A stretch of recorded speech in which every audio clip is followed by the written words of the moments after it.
დღეს ბზობა გილოცავთ ობიექტივის ტელე და რადიო ეთერში რეგიონული სიახლეების დრო დადგა. მე ილია მარტყოფლიშვილი ვარ, საღამო მშვიდობისა, ეთერშია თოქ-შოუ დედოფლის წყაროს საათი. ვიდრე მთავარ თემებზე გადავიდოდეთ, ტრადიციულად ვნახოთ დედოფლის წყაროში მიმდინარე ახალი ამბების ვიდეო კოლაჟი, რომელიც გიორგი ლაღიძემ მოამზადა. კახეთის გუბერნიაში ადმინისტრაციის სამსახურის თანამშრომელთა კონკურსის წესით შერჩევა გრძელდება. აღნიშნულ სამსახურში არსებულ 40 თანამდებობაზე სულ 206 კანდიდატია დარეგისტრირებული. უნივერსიტეტებიდან მოწვეული პროფესორ-მასწავლებლები, რომლებიც საკონკურსო კომისიის წევრები არიან, დღეს სამშენებლო სამსახურის უფროსის სპეციალობის თანამდებობის დასაკავებლად 64 კანდიდატს განიხილავდნენ. პროფესიული და პიროვნული თვისებები. ეს ის ძირითადი კრიტერიუმებია, რომლის გათვალისწინებითაც კანდიდატების შერჩევა უნდა მოხდეს. სამწევრიანი კომისიის თავმჯდომარე გუბერნატორის პირველი მოადგილე ზურაბ არსენიშვილია. იგი უნდა ფლობდეს აუცილებლად ნორმატიულ მასალას, უნდა იცოდეს მის მოვალეობას, მის კომპეტენციას შემავალი უფლება მოვალეობები. გუბერნიის ადმინისტრაციის სამსახურის თანამშრომელთა შერჩევის კონკურსის პირველი ეტაპი 178-მა კანდიდატმა უკვე გაიარა. მეორე ეტაპის დასრულების შემდეგ კომისია შერჩეულ კანდიდატებს გუბერნატორს წარუდგენს. ერეკლე მეფის ძეგლის მიმდებარე ტერიტორიაზე ავტოშოუც გაიმართა. მასში მონაწილეობა სხვადასხვა ორგანიზაციის წარმომადგენელმა ქალებმა და მამაკაცებმა მიიღეს.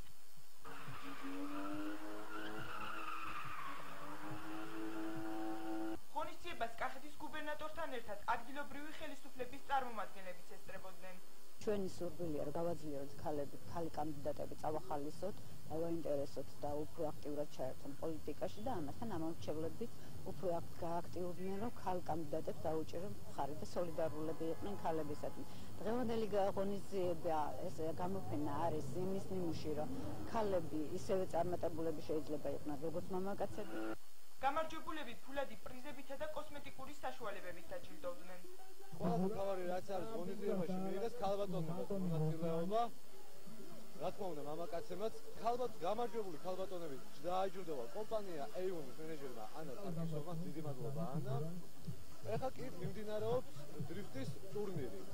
დრიფტის გამარჯვებულ, დრიფტ კინგს დააჯილდოვებს კომპანია TGTA Motors. და სასიამოვნო იყო ეს ყველაფერი, არ მოველოდი მართლა თუ გავიმარჯვებდი, ბოლოს საკმაოდ ძლიერი კონკურენტი მყავდა და ავიცი ალბათ ისიც რალი არ ვიცი რატო გავიმარჯვე, იმიტომ რომ ისიც საკმაოდ ძლიერი.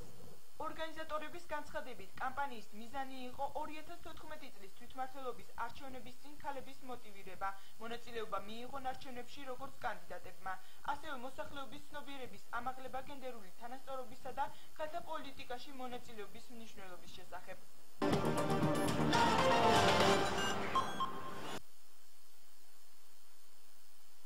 ქალაქ დედოფლის წყაროში 9 აპრილის სახელობის სკვერში ამავე დღეს დაღუპულ ქართველ მამულიშვილთა მემორიალი ყვავილებით შეამკეს და ქვეყნის დამოუკიდებლობისთვის თავგანწირული გმირების ხსოვნას პატივი მიაგეს. ხორნაბუჯის და ჰერეთის ეპარქიის ღვთისმსახურმა დეკანოზმა პეტრე ხუმარაშვილმა გაბრიელ ბენიანიძესთან ერთად 25 წლის წინ დაღუპულთა სულების მოსახსენიებელი პარაკლისი აღავლინა. ცერემონიას დედოფლის წყაროს სხვადასხვა სოფლის წარმომადგენლებიც შეუერთდნენ. ძალიან დიდი მნიშვნელობის დღეა. მიხარია, რომ ამდენი ადამიანი მოვიდა. ერთდროულად გვეუფლება დიდი სიხარული და ტკივილი, განუცხადა ქიზიყიჯის ნიკოლოზ ჯანიაშვილმა. სკვერში კულტურის სამსახურის ორგანიზებით ხალხური სიმღერების ანსამბლებმა რამდენიმე ხალხური სიმღერა და საკალობელი შეასრულა. გარდაცვლილთა ხსოვნას საჯარო მოხელეებთან ერთად პატივი დედოფლის წყაროს გამგებელმა ნიკოლოზ ჯანიაშვილმა მიაგო. ცერემონიაზე დედოფლის წყაროს საკრებულოს თავმჯდომარე ლევან ნატროშვილი არ გამოჩენილა.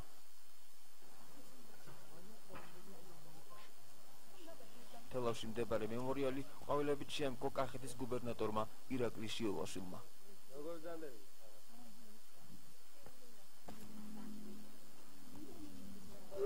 დღევანდელი დღე არის ის დღე, როცა ჩვენ ვიხსენებთ 9 აპრილს, გარდაცვლილებს 9 აპრილს, დასახიჩრებულებს 9 აპრილს მებრძოლებს, ყველაზე მთავარი რაც არის და ეს არის დღე, როცა ზღვარი გადიოდა ქართველი ხალხის თავისუფლებასა და გარკვეულწილად სხვა ქვეყნების მიერ ჩვენი ქვეყნის მცდელობაზე იმაზე, რომ ჩვენ ყოფილიყავით სხვების გავლენის ქვეშ. იმ ადამიანებმა, ვის თავი გაწილეს, იმ ადამიანებმა, ვინც იქ იბრძოლეს, ეს არის ძალიან დასაფასებელი და სწორედ მემორიალთან დღეს მთავრობის წარმომადგენლები მიხეილ ვარდნას ბრძოლას. ეს ბრძოლა არ არის არიტო კონკრეტულად იმ დღისთვის ბრძოლა, ეს ბრძოლა იყო საქართველოს მომავლისთვის ბრძოლა.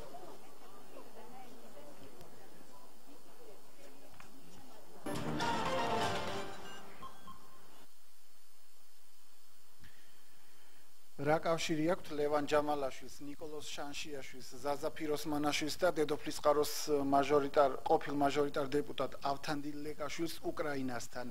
მათი გვარები იმ სიაში აღმოვაჩინეთ, რომლითაც ახლახანს საქართველოს პროკურატურა დაინტერესდა. რა მიზნით იმყოფებოდნენ დედოფლის წყაროელი საჯარო მოხელეები უკრაინაში, ვინ დააფინანსა მათი სამდღიანი ვიზიტი 2010 წელს საპრეზიდენტო არჩევნებზე და რატომ შეეპარა ეჭვი უკრაინულ მხარეს ქართველი სტუმრების კეთილსინდისიერებაში? ჩვენი რეპორტაჟიდან შეიტყობთ, რა სახის დანაშაულის ნიშნებს ხედავს ქართული პროკურატურა 2000 კაციანი ქართული ჯგუფის უკრაინაში ვიზიტში. საქართველოს პროკურატურა 2010 წელს დამკვირვებლის სტატუსით უკრაინის საპრეზიდენტო არჩევნებზე ჩასული ქართველი მოქალაქეების საქმით დაინტერესდა. ცესკოში ადასტურებენ, რომ პროკურატურამ დამკვირვებელთა სია მოითხოვა. დამკვირვებლების უკრაინაში გაგზავნით საქართველოს საერთაშორისო სკანდალში გაეხვა. 2000 კაციანი სია იმავე პერიოდში უკრაინულმა გაზეთებმა გამოაქვეყნეს და საეჭვო გარემოებებზე მიანიშნებდნენ. სიაში მართლაც აღმოჩნდნენ საქართველოს აღმასრულებელ ხელისუფლებასა და პოლიციაში დასაქმებული პირები. მაგალითად, შინაგან საქმეთა სამინისტროს კონსტიტუციური უსაფრთხოების დეპარტამენტის კახეთის სამმართველოს და კახეთის სხვადასხვა მუნიციპალიტეტის გამგეობის თანამშრომლები. მიუხედავად მათი თანამდებობისა, შევსებულ ანკეტებში ყველა მათგანი აღნიშნავდა, რომ უმუშევარია. უკრაინაში იულია ტიმოშენკოს მხარდასაჭრად დედოფლის წყაროს გამგეობის თანამშრომლების იმყოფებოდნენ. სიაში იძებნება დედოფლის წყაროს გამგეობის კულტურის სამსახურის უფროსი ლევან ჯამალაშვილი, რომელიც ამჟამად დედოფლის წყაროს საკრებულოში ფრაქცია ნაციონალებს გამოეყო და ეგრეთ წოდებულ დამოუკიდებელ ფრაქცია ხორნაბურთს ხელმძღვანელობს. ზოგადად მრავალპარტია გამოცვლილი ლევან ჯამალაშვილი დედოფლის წყაროში არჩევნების გაყალბების დიდოსტატის რეპუტაციით სარგებლობს. ამას გარდა უკრაინაში იმყოფებოდა დედოფლის წყაროს გამგებელი ნიკოლოზ შანშიაშვილი და საკრებულოს თავმჯდომარის მოადგილე ზაზა ფიროსმანაშვილი. სიაში იძებნება პარლამენტის წევრი ნაციონალური მოძრაობიდან დედოფლის წყაროს მაჟორიტარი დეპუტატი ავთანდილ ლეკაშვილიც. ყველა მათგანი ნაცმოძრაობის აქტიური სახე იყო, თუმცა ამათგან ლევან ჯამალაშვილი და ზაზა ფიროსმანაშვილი ქართული ოცნების გუნდში გადასვლას ცდილობენ. მათ საკრებულოში ფრაქცია ნაციონალები უკვე დატოვეს. საქართველოდან უკრაინაში არჩევნების პროცესის დასაკვირვებლად ჩასული მოქალაქეები კენჭისყრას ერთ-ერთი არასამთავრობო ორგანიზაციის დამკვირვებლის და კორესპონდენტის სტატუსით უნდა დასწრებოდნენ, თუმცა საეჭვო გარემოებების გამო მათ აკრედიტაცია ვერ გაიარეს. ამასთან მათ მიერ დასახელებული არასამთავრობო ორგანიზაციის სახელწოდება და ცნობები არ მოიძებნა. საბოლოო ჯამში ნაციონალური მოძრაობის მიერ გაგზავნილმა ქართულმა დესანტმა უკრაინაში 3 დღე დაჰყო. მედიაში გავრცელებული ცნობების მიხედვით, ქართველი საჯარო მოხელეების უკრაინაში ცხოვრება დაახლოებით 2 მილიონი ლარი დაჯდა. ერთ-ერთი ვერსიით, ის საქართველოს თავდაცვის სამინისტრომ დააფინანსა. სწორედ ამ თანხის მიზნობრიობას იკვლევს ქართული პროკურატურა. 4 წლის შემდეგაც პასუხგაუცემელია კითხვები, ვისი მიწვევით გაემგზავრა 2000 ქართველი უკრაინაში საარჩევნო პროცესზე დასაკვირვებლად. ისინი დონეცკში ჩარტერული რეისით საქართველოს ავიახაზების თვითმფრინავმა ჩაიყვანა. ქალაქი დონეცკი ვიქტორ იანუკოვიჩის მხარდამჭერთა პლაცდარმად ითვლება. დონეცკის მერმა ყურადღება ერთ-ერთ ყველაზე საეჭვო დეტალზე გაამახვილა. ყველა ქართველი დამკვირვებელი მამაკაცი იყო.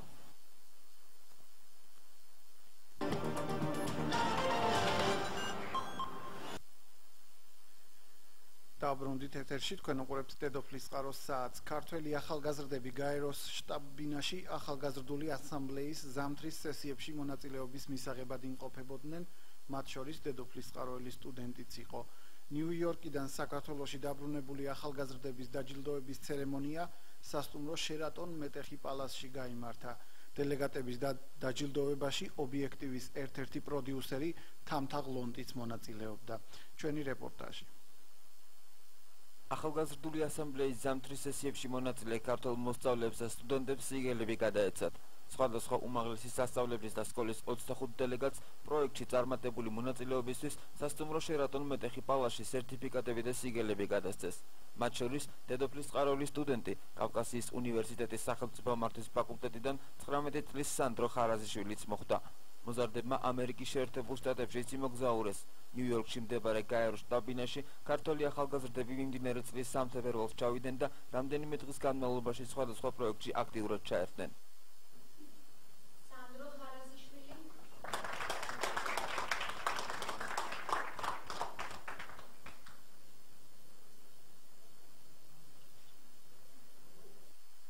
პროექტში მონაწილე სტუდენტებს და მოსწავლეებს გაეროს შტაბ-ბინაში კომპანია მარიგოლდის მიერ შექმნილი ქართული ტრადიციულ ორნამენტებში შექმნილი ტანსაცმელი ჰქონდათ წაღებული, რითაც ასამბლეაში მონაწილე სხვადასხვა ქვეყნის ახალგაზრდებს ქართული კულტურა გააცნეს. პროექტი არასამთავრობო ორგანიზაცია მრავალეროვანი საქართველოს დემოკრატიული ღირებულებების განმტკიცებისთვის ორგანიზებით განხორციელდა.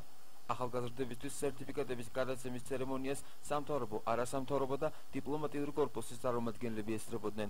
მათ შორის იყვნენ აფხაზეთის ავტონომიური რესპუბლიკის მთავრობის თავმჯდომარის მოვალეობის შემსრულებელი ვახტანგ ყოლბაია და ამერიკის შეერთებული შტატების საელჩოს წარმომადგენელი. მადლობის სიგელები იმ სასწავლებლებმა და კომპანიებმაც მიიღეს, რომლებმაც პროექტის განხორციელებას შეუწყეს ხელი. პროექტის ფარგლებში დელეგატები 7 დღის განმავლობაში იყვნენ ქალაქ ნიუ-იორკში, 3 დღე გაეროს შტაბ-ბინაში ინტენსიურად ესწრებოდნენ სესიებს, 3 დღის განმავლობაში მოხდა ასევე 3 სარეზოლუციო პროექტის წარდგენა ძალიან კაცრი კომისიის წინაშე, 13 ფინალისტი პროექტიდან ჩვენი საქართველოდან 2 გადავიდა ფინალში. მოხარული ვარ, რომ დღეს აქ ვიმყოფები მსგავსი პროექტები სერიოზული მოტივაციის საფუძველია სტუდენტებისთვის. მომავალი ლიდერები დიდ გამოცდილებას იღებენ მსგავს აქტივობებში ჩართვით. ვესწრებოდით ახალგაზრდულ ასამბლეას. გარდა ამისა, ჩვენ მივიღეთ მონაწილეობა The Resolution Group-ის მიერ ორგანიზებულ სარეზოლუციო პროექტების კონკურსში. მესრდის მოტივაციას შეგიძლია შენი უნარჩვევების პრაქტიკაში გამოცდე.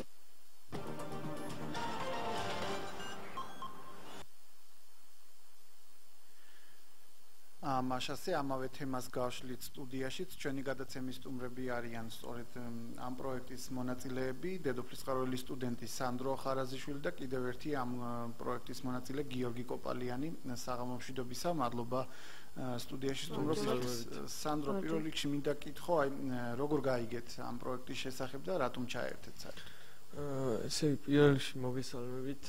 არასამთავრობო ორგანიზაცია მრავალეროვანი საქართველოს დემოკრატიული ღირებულებების განმტკიცებისათვის უკვე 3 წელია უწევს მუშაობა პროექტის ორგანიზებაზე ახალგაზრდული ასამბლეა გაეროში.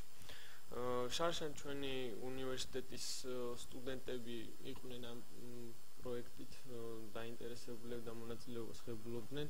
მოიპოვეს გრანტი და ამ პროექტის პრეზენტაცია ჩატარდა ჩემ უნივერსიტეტში, რითაც რამაც ძალიან დამაინტერესა და დიდი ინტერესი გამოიწვია ჩემში, მიმეღო მონაწილეობა ამ პროექტში.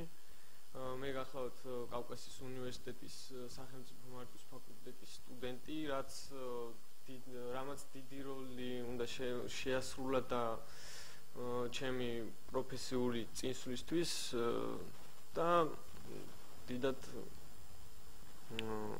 ასე ვთქვათ, დიდი როლი შეასრულა ჩემი მომავალი კარიერული წინსვლისთვის. აი, არ გითქვამს, როგორ გაიგე ამ პროექტის არსებობის შესახებ? პროექტის პრეზენტაცია ჩატარდა ჩემს უნივერსიტეტში და მაქინა პრეზენტაციის მეშვეობით დავესწარი პრეზენტაციას და მაქინან გავიგე ამ პროექტის შესახებ. და აქვე მინდა კითხო, აი კონკრეტულად სხვადასხვა პროექტებით შედგა. უშუალოდ შენს პროექტზე მინდა რომ დეტალურად ვისაუბროთ. რას ეხებოდა? ჩემი პროექტი ეხებოდა ახალგაზრდობა მშვიდობიანი მომავლისთვის ქართველი, აფხაზი და ოსი ახალგაზრდების გაერთიანებას. ქართველი, აფხაზი და ოსი ახალგაზრდების ესე ეგრეთ წოდებული მესამე ნეიტრალურ ქვეყანაში, როგორიცაა თურქეთი და უკრაინა, ერთობლივი კონფერენციის ჩატარებას დასავლური ორგანიზაციის როლის შესახებ საქართველოს მომავალი წინსვლისთვის. საქართველოს და რამდენი ადამიანი იყო შენთან ერთად ამ პროექტში, თუ ყველას ცალკე გქონდათ როგორი? ჩემ ჯგუფში ვიყავით 6 ბავშვი. ზოგადად პროექტში 25 ბავშვი. გიორგი, შენც მინდა კითხო, შენ როგორ გაიგე ამ პროექტის შესახებ და რატომ ჩაერთე? მე ამ ორგანიზაციით ვიყავი ასევე სტრასბურგში, გაეროს შტაბ-ბინაში, დავესწარი სესიებს და შემდგომ ჩემ სკოლაში იყო პრეზენტაცია, რითიც გავიგე, რომ ნიუ-იორკში იყო ასევე პროექტი და ძალიან დამაინტერესა ამ ამბავმა, ამიტომაც წერეთ ტესტები, გავიარეთ საუბრები და შევერჩიეთ ამ ბავშვებში, რომელთაც უნდოდა წასვლა. ახლა მინდა ვისაუბროთ შტაბ-ჭრილებების შესახებ. სანდრო, შენგან დავიწყოთ. პირველად ხარ თუ არა ნამყოფი ამერიკაში, თუ მანამდეც მოგეცა და რა მოგცა ზოგადად ამ ვიზიტმა? პირველად გახლავართ ამერიკის შეერთებულ შტატებში. ძალიან დიდი როლი ითამაშა ჩემს ცხოვრებაში გაეროს სესიების დასწრება. შემძინა და გამიღრმავა ლიდერული თვისებები პირველ რიგში და საქართველოში დაბრუნებულმა ჩაუაბარა დიპლომატიისა და პოლიტიკურ აკადემიაში, რომელიც მაძლევს ისეთ განათლებას და ისეთ ცოდნას, რასაც სკოლაში და უნივერსიტეტში ვერ შეიძინა.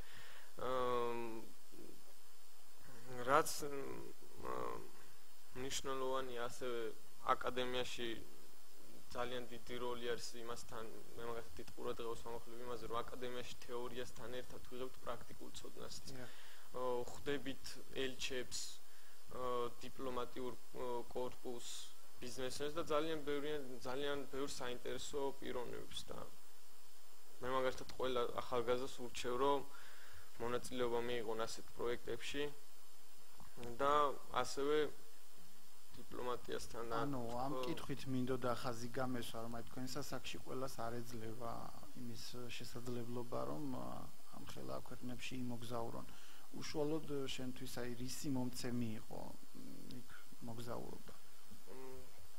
გავიღრმავე ლიდერული თვისებები.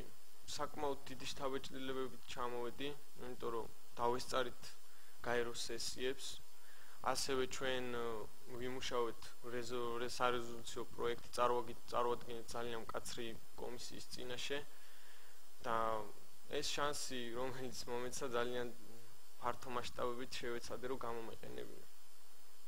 გიორგი, შენს შთაბეჭდილებების შესახებ? რაც თავარია გავიღრმავე ლიდერული თვისებები. როცა ჩამოვედი საქართველოში, მე ჩავაბარე საქართველოს დიპლომატიისა და პოლიტიკის აკადემიაში, რომელიც გახლავთ პირველი მთელ საქართველოში.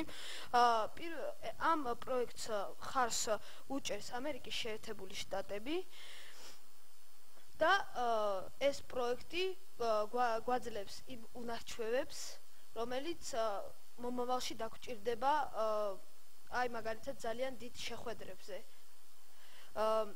თვითონ მე ძალიან დიდი შთაბეჭდილებები დავჭა ნიუ-იორკის ნახვის შემდეგ, პირველად ვიყავი იქ და რაც მთავარია, ცოდნა მივიღე იმითი. ერთ რაღაცას, რასაც ვნანო, ეს იყო, რომ ყველა მუზეუმი ვერ ვნახე, ვერ მოვასწარით. სანდრო, შეც მინდა კითხო, ქალაქის დათვალიერების საშუალება რამდენად მოგეცათ გარდა ოფიციალური საქმიანობის? კი, საკმაოდ დრო ქონდა იმისთვის, რომ ქალაქი დაგვეთვალიერებინა. 2 დღე ვიყავით დაკავებული სარეზოლუციო პროექტით. ვიყავით საერთოდ ღირსშესანიშნავ ადგილებზე, დავათვალიერეთ Empire State-ი. შესანიშნავი ხედი არის, როდესაც ამ ხსიმალის შენობიდან მართლაც რომ გადმოყურებთ თელს ნიუ-იორკს. ასევე ვიყავით Liberty Square State-ს ამ თავისუფლების ქანდაკებას ნიუ-იორკის მომეცა შესაძლებლობა რომ მეხილა პირადად და საკმაოდ კმაყოფილი ვარ. ამ წუთას რა ეტაპზეა ეს პროექტი? მისი რაღაც ნაწილები კვლავ მიმდინარეობს თუ დასრულდა? არა, დასრულებული ეს პროექტი და კვლავ განახლდება. იგივე სესიები იწყება უკვე აგვისტოში. ანუ ხდება ისევ გაწევა მოსწავლეების ახალგაზრდების შერჩევა ამ პროექტით, ისევ ახალი პროექტი იწყება და აგვისტოში ხდება ისევ ახალგაზრდული ასამბლეა გაეროში პროექტი იწყება. თუმცა ის პროექტი, რომელმაც გაიმარჯვა, ის პროექტი განხორციელდა, კი. და ისიც დასრულდა. კი.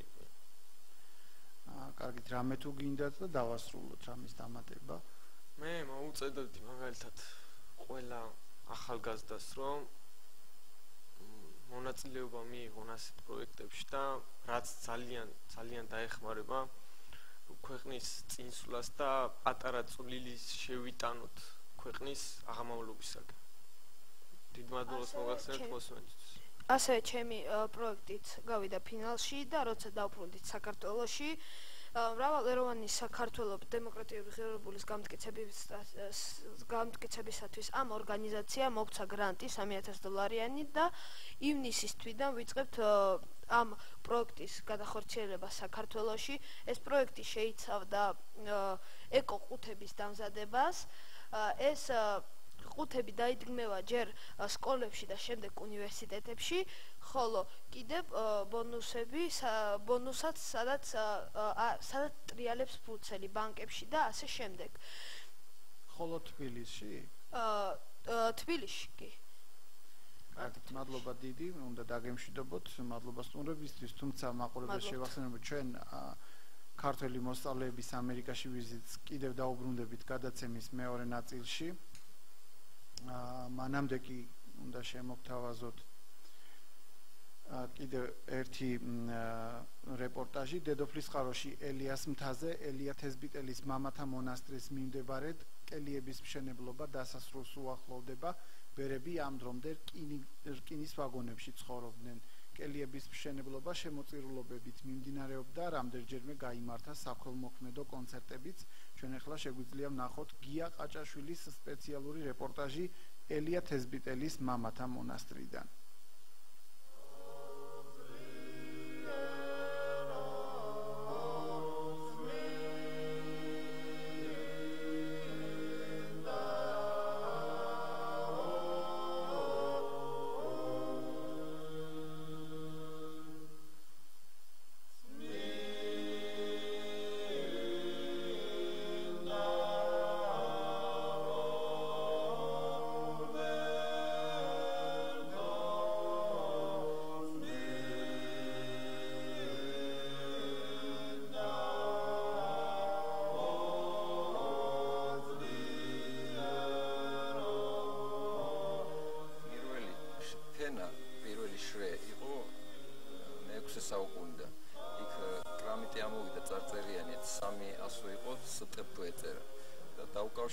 სტეფანე ხირსელის მოღვაწეობასთან.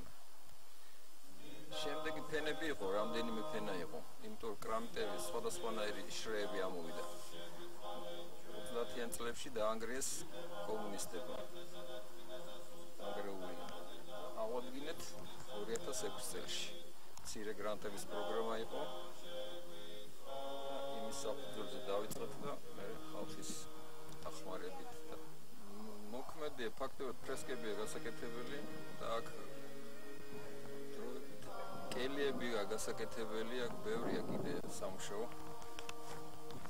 არქეოლოგია ძირითადად პირველ რიგში ჩასატარებელი პროექტირება გაკეთდეს. არის დროებით არის ახლა მეტოქიონად გადაკეთდება ის, ახლა სადაც ბერები და მორჩილები არის. ის იქნება მათი საცხოვრისი.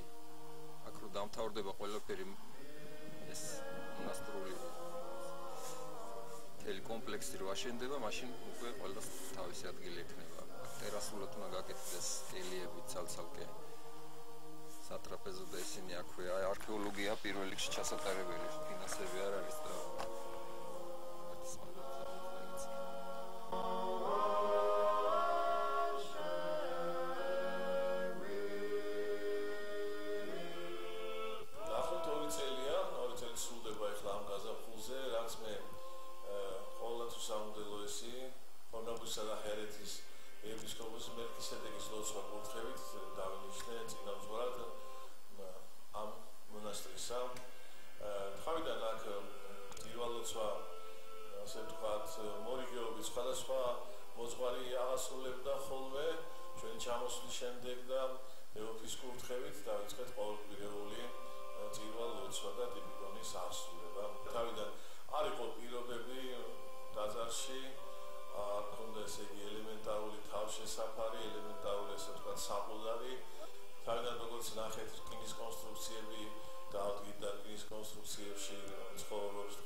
იგი შიდა სამუშაოები ეს დავამთავროთ სიტყვათ ამ რკინის კონსტრუქციებიდან გადმოვიყვანოთ ხალხი უკვე პენდიის პირობებში გადმოვიყვანოთ ძალიან დიდი დახმარება გაგვიწია ჩვენ თვითონ ხალხმა მრევლმა ადგილობრივმა მოსახლეობამ ყველა შრომობდა მემიდა ესე იგი ყველა აღნიშნულ მაგრამ განსაკუთრებით აი აქ იყო უზარმაზარი 8 წლი და როლი ბატონ ვახტანგ კიკილაშვილისა და საერთოდ სამივე ძმებისა კიკილაშვილებისა გიორგისა და სოლომონისა რომელიც დღედაღამ ესე იგი დამტრიალებდნენ თავს და დღედაღამ ესე იგი აკეთებდნენ ასე ვთქვათ აი საქმეს რასაც ქვია ელეთეზმიტელის მამათა მონასტრის ამშენებლობა ეს სახლის იდეა ასე ვთქვათ იყო გაჩენილი ბატონ სერგოს პროექტით იდეა ესა მაგრამ ქვემოთ როგორც თვითონ მოგახსენათ ქვემოთ უნდა ყოფილიყო ეს კომპლექსი მაგრამ რახან არქეოლოგიური გათხრები არის საწარმოებელი და რახან შესასწავლი არქეოლოგიურად და ისტორია ამ ადგილისა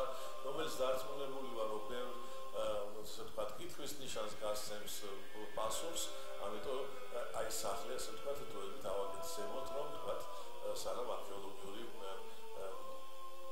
გათხრები ჩატარდება და კითხვის პასუხი გაეცემა ასევე ძალიან ბევრი ადამიანი მე ხარ მიჭის სახელებს გვარების ჩამოსა თითქმის მთელი დედოფლის წყარო დაწყებული პატარა ბავშვებიდან დამთავრებული ესე ჭაღარა ადამიანებამდე მოდიოდნენ და ყველას თავისი წვლილი შეჰქონდა აი ასე ვთქვათ კეთილ საქმეში და საქმეში საქმეში და ღვთიურ საქმეში ასევე შემდეგ მოხდა ის რომ ჩვენი ასე ვთქვათ ცენტრალური თუ ადგილობრივი მთავრობის ხელშეწყობით დახმარებით ესე იგი გზა რომელიც იყო ძალიან დიდი პრობლემა ჩვენს მონასტერში მისასვლელი და დაიგო და ალბათ ნახეთ რომ ასფალტ შემდეგ ცვლის ქვაფენილი და გამწვანდა გზა მთლიანად და განათებაც გაუკეთდა მას და მე მინდა დიდი მადლობა გადაუხადო ყველა იმ ადამიანს ვინც ამაში მიიღო მონაწილეობა დაწყებული მუშიდან დამთავრებული ადგილობრივ ასე ვთქვათ ხელისუფლებამდე თუ ცენტრალურ ხელისუფლებამდე ვინც გულთან მიიტანა ეს ამბავი პრობლემები რა თქმა უნდა კვლავ გვაქვს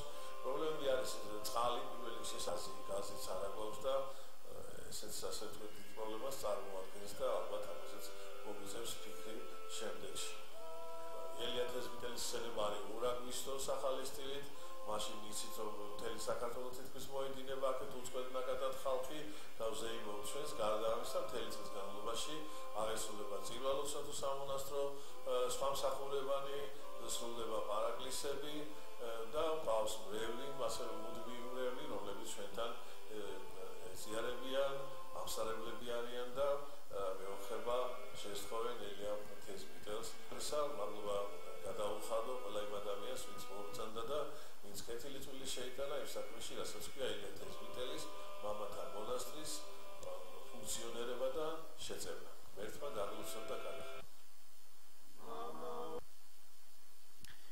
დაბრუნდით ეთერში თქვენ უყურებთ დედოფლის წყაროს საათს განვაგრძობთ გადაცემას მომავალ ლიდერთა გაცვლითი პროგრამა ფლექსი სკოლის მოსწავლეებს სთავაზობს შესაძლებლობას დამამთავრებელ კლასებში გაეცნონ ამერიკის კულტურას და ხალხს საერთაშორისო გაცვლითი პროგრამის მეშვეობით ისწავლონ ამერიკულ სკოლაში და იცხოვრონ ამერიკელ მასპინძელ ოჯახთან ერთად ერთი წლის განმავლობაში პროგრამა არის ყოფილ საბჭოთა კავშირის 10 ქვეყნის მათ შორის საქართველოს სკოლის მოსწავლეთათვის რომელიც სრულად ფინანსდება ამერიკის სახელმწიფო დეპარტამენტის მიერ ფლექსის პროგრამის უპირველესი მიზანია ამ ორი ქვეყნის ახალგაზრდებს შორის გააღრმავოს ურთიერთგაგება რაც საშუალებას აძლევს ახალგაზრდებს დააკვირდნენ და გამოცდილებაზე დაყრდნობით შეისწავლონ ამერიკის მთავრობის სისტემა ამერიკული ცხოვრების სტილი სამოქალაქო საზოგადოების ჩართულობა და სხვა უკვე 21 წელია რაც ფლექსის გაცვლითი პროგრამის დაფინანსება გაეწია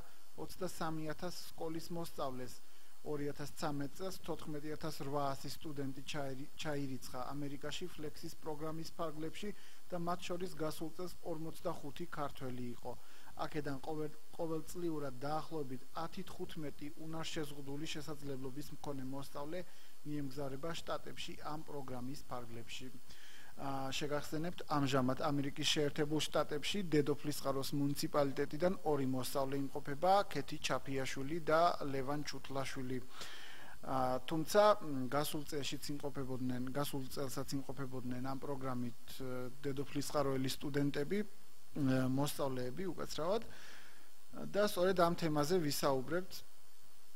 ჩვენი გადაცემის სტუმარია პაატა კიკილაშვილი, რომელიც ამ პროგრამით უკვე იმყოფებოდა საღამომშვიდობისა პაატა და ასევე ამერიკის შეერთებული შტატებიდან პირდაპირ ეთერში ჩაგვერთვება ამ პროგრამის კიდევ ერთი მონაწილე ქეთი ჩაფიაშვილი, რომელიც სულ რამდენიმე თვის წინ გაემგზავრა შტატებში ამავე პროგრამით.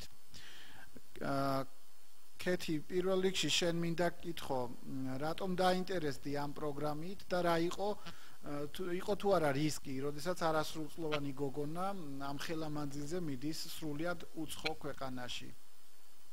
გამარჯობა, მოგესალმებით. გამარჯობა. მზობას ვილოცავ სრულიად საქართველოს პირველ რიგში. ესე იგი, რაც შეეხება პროგრამას ახლა, სულ რაღაც ერთი წლის წინ გავიგე რომ ამ პროგრამის შესახებ, იმიტომ რომ ჩემს მეგობრებს უკვე ჰქონდათ მონაწილეობა მიღებული და ვიცოდი ამ პროგრამის არსებობის შესახებ, მაგრამ ასე ვთქვათ, არასოდეს მიცდია რომ მონაწილეობა მიმეყო, მაგრამ ჩემი პირველი მცდელობა იყო გასულ წელს სექტემბერში, როდესაც გამოცხადდა ტური საქართველოში. პირველ ტურში მეც წავედი ჩემს მეგობრებთან ერთად და მოხდა ასეთი რამ, რომ გადავედი შემდეგ მეორე ტურში და არჩეული გავხდი მესამე ტურში და ასე მოვხდი ფინალში შემდეგ და ასე დაიწყო ჩემი ამერიკული თავგადასავალი, ასე ვთქვათ. და ამ პროგრამით იმიტომ დავინტერესდი პირველ რიგში, რომ ეს დიდი გამოცდილებაა პირველ რიგში, რა თქმა უნდა, რომ იცხოვრო ერთი წელი შენი, ასე ვთქვათ, დამოუკიდებლად სრულიად განსხვავებულ ქვეყანაში და კულტურაში და ასევე ყველაზე დიდი მიზანი ჩემი ის იყო, რომ როცა საქართველოში დავბრუნდები, მექნება უფრო მეტი შესაძლებლობები, რომ გავაზიარო ჩემი გამოცდილება და შექმნა სხვადასხვა პროექტები და ასე ვთქვათ, გავაზიარო მთელი ჩემი გამოცდილება აქ მიღებული საქართველოში და ეს არის დიდი, როცა ვუყურებდი როგორ მუშაობდნენ საქართველოში გასული სტუდენტები, რომლებმაც მონაწილეობა მიიღეს ამ პროგრამაში, მათი მუშაობით ძალიან დავინტერესდი. ისინი ქმნიან სხვადასხვა საინტერესო პროექტებს ჩვენთვის და სხვა მოსწავლეებისთვის საქართველოში და მეც მინდოდა რომ ერთ-ერთი მათგანი ვყოფილიყავი და რაღაც კარგი გამეკეთებინა ჩემი ქვეყნისთვის. ქეთი, პირველ რიგში ძალიან ხაზგასმით მინდა ვთქვათ, იყო თუ არა ეს რისკი, როდესაც ამ ხნის მანძილზე მიდიხარ ამ ხელა ქვეყანაში? რა თქმა უნდა, უდიდესი რისკი იყო პირადად ჩემი მხრიდან და ასე ვთქვათ, მე არასოდეს ყოფილვარ ქვეყნიდან ასე შორს და ჩემი ოჯახისგან ასე შორს, მაგრამ რაღაც პერიოდი გქონდა ისეთი, რომ მომზადებულიყავით ამ ყველაფრისთვის. პირველად მონაწილეობა მივიღე პირველ ტურში სექტემბერში და ფინალში გადავედი, მე მაცნობის რომ ვიყავი ფინალში აპრილში. ასე ვთქვათ, დიდი პერიოდი მქონდა, რომ ამ ყველაფრისთვის მომზადებულიყავი მეც და ჩემი ოჯახიც და გამიანალიზებინა ეს ყველაფერი, მართლა მინდოდა თუ არა წავსვლა და რას მომწონდა ეს გამოცდილება, ასევე ჩემი ოჯახიც ნათესაობის და ყველა გვერდში დამიდგნენ და მათაც დიდი სურვილი ჰქონდათ, რომ ასეთი რამე გამეკეთებინა და ყოველთვის მეუბნებოდნენ, რომ ჩემი თამაყები იყვნენ და ეს ყველაზე დიდი, ასე ვთქვათ, მხარდაჭერა იყო ჩემთვის, ასე რომ ყველაფერი კარგად დასრულდა ბოლოს. აქვე მინდა დავასუსტოთ, ქეთი, როდის გაემგზავრე კონკრეტულად და რომელ შტატში იმყოფები ამჟამად? მე გამოვემგზავრე 28 აგვისტოს და აქ ჩამოვედი 29 აგვისტოს. მე ვცხოვრობ ნიუ-იორკის შტატში, ქალაქ ოსვეგოში ამჟამად. და აქ ვიმყოფები უკვე 7 თვეა. სულ რაღაც 2 თვეში უკვე საქართველოში ჩამოვალ. 4 ივნის არის დაგეგმილი ჩემი ფრენა საქართველოსკენ. მასპინძელ ოჯახზე მინდა გვესაუბრო, რა პირობებში დაბინავდი? ამჟამად ვცხოვრობ უკვე მეორე მასპინძელ ოჯახთან, ჩემი პირველი მასპინძელი ოჯახი ასევე ამ არეში ცხოვრობდა ნიუ-იორკის შტატში და ამჟამად უკვე ვიმყოფები მეორე მასპინძელ ოჯახში. მე მყავს დედა ჩემი, მასპინძელი დედა, მასპინძელი მამა და მასპინძელი და ოჯახში. ასე ვთქვათ, ჩემი მასპინძელი მამა არის ასევე ჩემი მასწავლებელი სკოლაში და ასე აღმოჩნდი ამათ სახლში, სკოლიდან უკვე მიცნობდნენ, იმიტომ რომ ამათი მოსწავლე ვიყავი და როდესაც შევიცვალე ოჯახი, წამომიყვანეს თავიანთ სახლში საცხოვრებლად და ყველაფერი ძალიან კარგად მიდის, ძალიან უხარიათ ჩემი აქ ყოველთვის სწავლობენ რაღაც ახალს. სულ რაღაც ცოტა ხნის წინ ქართული სწავლა დაიწყეს და დიდი მიღწევები აქვს უკვე და მე ძალიან მიხარია რომ ქართული მესმის ხოლმე ასე ხშირად. ამზადებენ ქართულ კერძებს და ძალიან მოსწონთ ყველაფერი, ჩემი სიმღერები ფანდურზე და ასე ვთქვათ, კარგ დროს ვატარებთ ერთად და მე უზიარებ ჩემს გამოცდილებას და ასევე ვსწავლობ ამათი კულტურის შესახებ და ტრადიციების შესახებ, რაც ასე ვთქვათ, პროგრამის მთავარი მიზანია და ძალიან მოხარული ვარ, რომ ასეთი კარგი ოჯახი მყავს ახლა. მანამდეც იცნობდნენ საქართველოს და ქართულ თავისებურებებს თუ ვთქვათ შენ მოგიწია მათთვის გაცნობა ჩვენი ქვეყნის წარმოჩენა?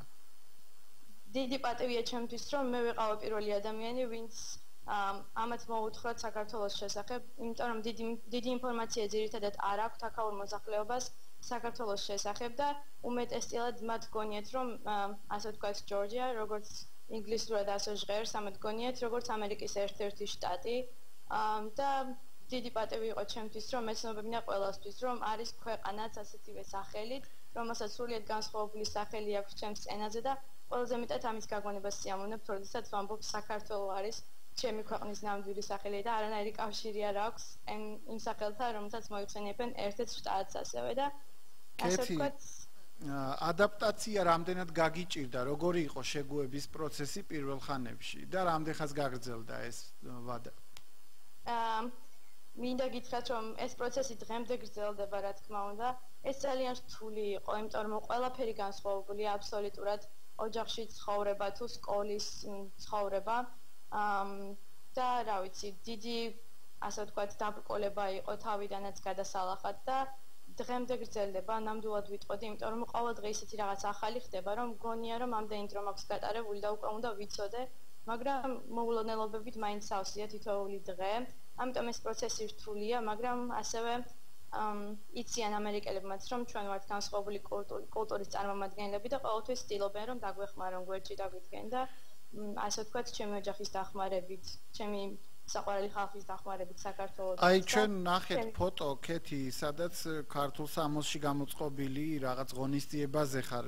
რამდენად ხშირად არის ასეთი ფაქტები და ვთქვათ, შენი ინიციატივით ხდებოდა ეს?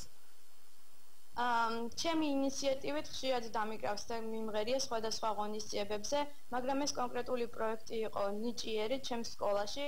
მე აქ ვირიცხები მე-12 კლასში, დამამთავრებელ კლასში, რადგანაც ბევრი ღონისძიებები ტარდება მე-12 კლასელებისთვის და უნდათ რომ გაცვლითი სტუდენტები, გაცვლითი მოსწავლეები ჩაერთოთ ამ პროექტებში. ამიტომაც მე ვარ ერთ-ერთი მათგანი, მე-12 კლასელი აქ და ეს არის ნიჭიერი პროგრამა, ნიჭიერი, რომელიც ყოველწლიურად ტარდება ჩემს სკოლაში და აქ მე-12 კლასელები განსხვავებულ ნიჭს წარმოადგენენ და რატომღაც მომინდა ძალიან, რომ მთელი ხალხის წინაშე მემღერა ქართული და დამეკრა და მე ვიყავი ერთ-ერთი მონაწილე ამ ასე ვთქვათ ტალანტ შოუსი და ქართული სიმღერების შევასრულე ფანდოზე და ეს სურათი იქიდანაა. აქვე მინდა მოკლედ აღვიწერო შენი დღის რეჟიმი, რას მოიცავს ეს პროგრამა გარდა სკოლის პროგრამისა, აი თავისუფალ საათებში თუ ითვალისწინებს რაიმე დატვირთვას და როგორია შენი დღის რეჟიმი? ჩემი დღის რეჟიმი იწყება დილით ძალიან ადრე, იმიტომ რომ სკოლები აქ ადრე იწყებენ მუშაობას. მე მიწევს ადგომა დაახლოებით 6 საათზე ყოველ დღე. შემდეგ მივდივარ სკოლაში და სკოლის შემდეგ რაღაც აქტივობებში ვარ ჩართული. ამჟამად მღერი სკოლის გუნდში და მონაწილეობას ვიღებ სპორტში, ამჟამად მძლეოსნობაში და ძირითადად გვიანობამდე გრძელდება ვარჯიში და შემდეგ მოვდივარ სახლში და შემდეგ მაქვს საშინაო დავალება და ასე შემდეგ. მაგრამ როგორც ჩემი პროგრამა ითვალისწინებს, ჩვენ ვართ ვალდებულები, როგორც სტიპენდიანტის მოსწავლეები, რომ გქონდეს ყველაზე ცოტა 50 საათი მოხალისეობის, რომელიც არის სახელმწიფო დეპარტამენტის მოთხოვნა და ასევე ჩვენ უნდა დაგვეგმოთ 3 აქტივობა მთელი წლის განმავლობაში, რომელიც სხვადასხვა ასე ვთქვათ ასპექტთანაა დაკავშირებული. ჩემი მესამე პროექტი დაკავშირებულია ჩემს ადგილობრივ თემში, რაიმე სასარგებლო წვრილის შეტანასთან და ეხლა უნდა დაგვეგმო სადღაც 2 კვირაში უკვე ამ პროექტზე უნდა დავიწყო მუშაობა. კეთი, კიდევ ერთი მინდა კითხო, საყოველთაოდ ცნობილია ქართული სტუმართმოყვარეობის შესახებ, თუმცა ამჯერად მინდა შეაფასო, როგორია ამერიკელი ხალხის სტუმართმოყვარეობა. მინდა გითხრათ, რომ ძალიან დიდი, ასე ვთქვათ, ენთუზიაზმით ხვდებიან გაცვლით მოსწავლეებს და ძალიან უხარიათ, რომ რაღაცა სწავლობენ მათგან. მაგალითად, ჩემი მასპინძელი ოჯახი არის ძალიან კარგი ამ მხრივ, ყოველდღე მანებივრობენ სხვადასხვა საჩუქრებით და ასე ვთქვათ, ძალიან თბილი დამოკიდებულება გვაქვს ყოველთვის. ისე უგზნობ თავს როგორც ჩემს საკუთარ ოჯახში და ასევე თვითონაც ამბობენ, რომ ყოველთვის მათი ოჯახის წევრი ვიქნები, რაც არ უნდა მოხდეს. თუმცა არის გამონაკლისის შემთხვევებიც სხვადასხვა შტატებში და სხვადასხვა მოსწავლეებისგან, როგორც გახსნია. ამერიკელ ხალხზე ვამბობ, ხომ არ ჯობია ქართველებს სტუმართ მოყარეობაში ამერიკელი ხალხი? არა მგონია, მაინც რომ ჯობდეს, მაგრამ კარგი, კეთი და ბოლო კითხვა მინდა დაგისვა, მშობლებთან კონტაქტს რამდენად ხშირად ახერხებ? მშობლებთან კონტაქტზე შეზღუდვა არ მაქვს, ეს იმაზეა დამოკიდებული, თუ რამდენად შესაძლებელია ჩემთვის, იმიტომ რომ ბევრ რამეში ვარ ჩართული, თუმცა 2 კვირაში ერთხელ, მაქსიმუმ 3 კვირაში ერთხელ ყოველთვის ვურეკავ ხოლმე Skype-ით, თუმცა ისე მიმოწერა გვაქვს იმეილის საშუალებით და ასე შემდეგ. დიდი მადლობა კეთი, მადლობთ გელით ისევ ქვეყანაში, მადლობა გადაცემაში საუბრისთვის და აქვე ეს იყო კეთი ჩაფიაშვილი, რომელიც ამერიკის შეერთებული შტატებიდან გვერდთვებოდა გადაცემის პირდაპირ ეთერში. ჩვენი გადაცემის სტუმარი ასევე პაატა კიკილაშვილი, რომელიც გასულ წელს დაბრუნდა ამავე პროგრამით ამერიკიდან. პაატა, კიდევ ერთხელ მოგესალმები. შენც ასევე მინდა კითხო, რატომ წახვედი და იყო თუ არა რისკი ეს ამხელა ქვეყანაში წასვლა? პირველ რიგში კეთის მინუსს მივერთები და თქვენ და ყველა ჩვენს მაყურებელს მივუწევ ბზობას. რაც შეეხება თქვენს შეკითხვას, აბსოლუტურად იგივე მიზანი მომძრავებდა რაც კეთის, სურვილი იყო რა თქმა უნდა ამერიკული კულტურის შესწავლა, ინგლისური ენის უკეთესად შესწავლა, თუმცა ამასთან ერთად არა მარტო იმათი კულტურის შეთავისება, არამედ ჩემი ქართული კულტურის მათთვის გასაცნობადაც, როგორც კეთი თქვა, საქართველოს ანუ სახელი ჯორჯია ხშირად ამერიკაში ასწირდება ამერიკულ შტატთან, ჯორჯიასთან და ფაქტობრივად 90% ვიტყოდი, წარმოგენაც არ აქვს რა არის საქართველოს, რომ ჩემთვის ერთგვარი სიამაყეც კი იყო, რომ მიყופნის დროს ვაცნობდი მათ საქართველოს და ფაქტობრივად ჩემი შეხვედრის შემდეგ, რომ ვიღაცამ იმწოდა უკვე, რომ არსებობდა საქართველო და სად იმყოფებოდა და როგორი ქვეყანა იყო და შემდეგ. ასე რომ ეს იყო ერთ-ერთი ყველაზე დიდი მომძრავებელი რამ, რაც ჩემი სულიც იყო და ასევე პროგრამის მოთხოვნაც არის. რომ გააცნო შენი კულტურა ამერიკას. უშუალოდ შენ რომელ შტატში მოგიხდა ცხოვრება? მე გავხდით ოკლაჰომა შტატში, ქალაქ როვში და იქაურ სკოლაში დავდიოდი. აი თქვათ კეთი მახსენა რომ ფოტოებიც ვნახეთ ქართულ რაღაც კულტურას წარმოაჩენდა. შენ რამდენად მოგეცა ამის საშუალება? მით უმეტეს რომ ვიცით რომ შენ ანსამბლ შირაქის მოცეკვავე. კი. მე ძალიან ვცდილობდი რომ მაქსიმალურად ძალიან ბევრი ადამიანისთვის მომეყოლა საქართველოზე და საბუნებოდ 10-ზე მეტი პრეზენტაცია გავაკეთე სხვადასხვა კლასში, სკოლაში, სხვადასხვა კლასში საქართველოს შესახებ, ასევე მქონდა საშუალება რომ ადგილობრივ ტაძარში გამეკეთებინა პრეზენტაცია, სადაც იმ ქალაქის მაცხოვრებლები იყვნენ შეკრებილნი. და ესე ვთქვათ, ამ ყველაფრის დაგვირგვინება იყო მაისის თვეში, კეთის მსგავსად ნიჭიერში, სკოლის ნიჭიერში მონაწილეობა, სადაც ჩანს იქ ნიჭიერის ტრადიციად არის წევრი, ყველგან იმართება ალბათ. კი, სკოლებში ეს ერთგვარი ტრადიციაც არის კი და შევასრულე ესეთი ქართული ცეკვა. ასევე აი მინდა კითხო ადაპტაციაზე, შენთვის როგორი იყო ეს ადაპტაციის პროცესი? ადაპტაციას რაც შეეხება, რომ თქვა რომ გამჭირდა არ ვიქნები მართალი, მაგრამ თლად ესეთი იოლიც არ ყოფილა. საქმე იმაშია რომ ეს კულტურული შოკი, როგორც ამას ეძახიან, ყველასთვის ინდივიდუალურია და ამაზე ბევრი რამე მოქმედებს. ჩემთვის პირადად იმან რომ ჩემი მასპინძელი ოჯახი, ჩემი სკოლა, სადაც მე დავდიოდი და ჩემს გარშემო მყოფი ადამიანები იყვნენ მაქსიმალურად თბილები ჩემს მიმართ და ფაქტიურად არც მიგზვნია ასე კვეთრად სხვა ქვეყანაში და სხვა გარემოში ცხოვრება. თუმცა იყო რაღაც მომენტები, როდესაც ნოსტალგია შემოაწვევებოდა ან რაღაცა დიდი განსხვავების გამო დისკომფორტს გქონდი, თუმცა როგორც ეს ძალიან ხშირად არ ხდებოდა. და აი რამდენად ხშირად ახერხებდი იგივე მშობლებთან კონტაქტს?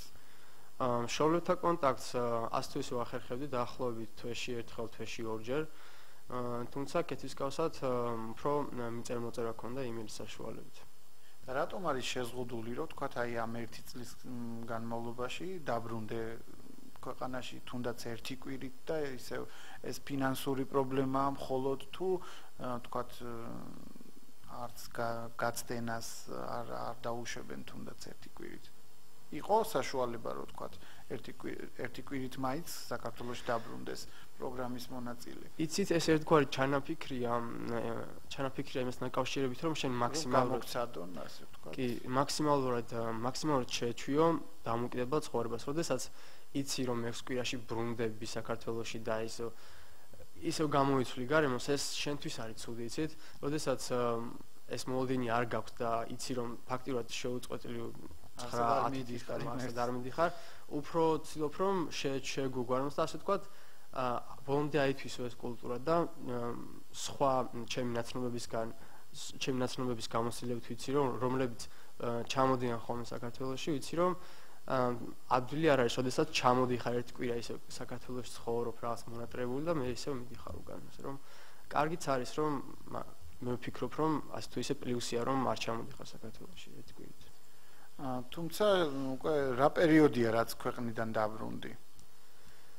მე დაბრუნდი ივნისის ბოლოს, ასე რომ ერთი წელი ჯერ არ არის. ერთი წელი არ გასულა.